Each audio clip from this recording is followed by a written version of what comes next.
دا ورو سوال کړی دی چې دا خلک دا خبره کوي چې د دې ښځې سره واده مه کوو چې هغه په خپلوانو کې ځکه چې بیا بچي بیماران یا معذوره پیدا کیږي. نو دا خبره صحیح ده او که نه؟ الجواب الله سبحانه وتعالی د انسانانو په دې منځ کې چې دا نکاح ګرځولې ده په دې کې ډېر حکمتونه دي او دا د پیغمبرانو سنت دي. د دې سره امتونه ډېرېږي، د دې سره نیکان خلق علما مجاهدین صالحین د خلکو سره ډېرېږي، د دې سره رشتې ډېرېږي، د دې سره قومونه مضبوطېږي، د دې سره محبت د انسانانو په منځ کې خورېږي، زړه ته سکون رسي. د واده ګوره زړه ته سکون د رسېدو یو سبب دی. ته چې ستړی شي بهر کور ته لاړ شي د ښځې سره یو څو منټه کښېنې نو زړه ته څه میلاو شي؟ سکون میلاو شي. دا سکون تا ته که ته د پلار سره کښېنې، د رور سره کښېنې، د زوی سره کښېنې، د ملګري سره کښېنې، خو دا سکون تا ته نه میلاویږي.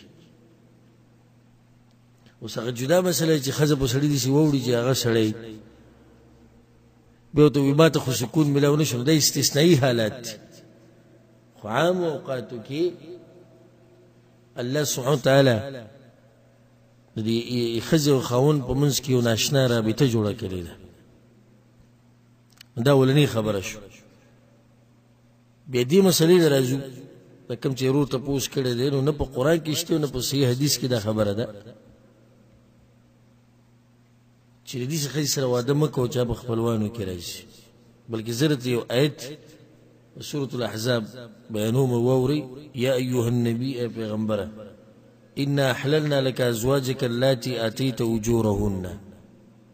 پیغمبر استا د پاره د ښځې حلالې دي چې تا د هغوی مهر ورکړی وما ملکت یمینک او دا وینځي مما أفاء الله عليك وبنات عمك او ستا د تره لونه وبنات عماتك او لونه د تروریانو وبنات خالك لونه د ماما وبنات خالاتك او لونه د ماسیګانو. نو دې ځکه ګوره الله سبحانه وتعالی ورته وایي د ستا دپاره څه دي؟ حلالې دي. اللاتي هاجرن معک چې تا سره هجرت کړی. دې نه د ثابتېږي چې د جایز دي، څه حرج نشته. رسول صلی الله علیه وسلم د زینب بنت جحش رضی الله عنها سره نکاح کړی او زینب بنت جحش د رسول صلی الله علیه وسلم د ترور لور ده. بیا رسول صلی الله علیه وسلم خپل لور فاطمه علی رضی الله عنه ورکړې ده او علی رضی الله عنه د رسول صلی الله علیه وسلم د تره زوی دی. په دې کې دا خبره کمزوري خبره ده. ها قانون به نه جوړي او کله نه کله کېدی شي چې ډاکټر مثال کې ټیسټونه وکړي د هغې لپاره یو پوهه او ثقه ډاکټر هغه دا خبره وکړي، نو دا استثنایي حالات شو، دا قانون او قاعده نه شوه.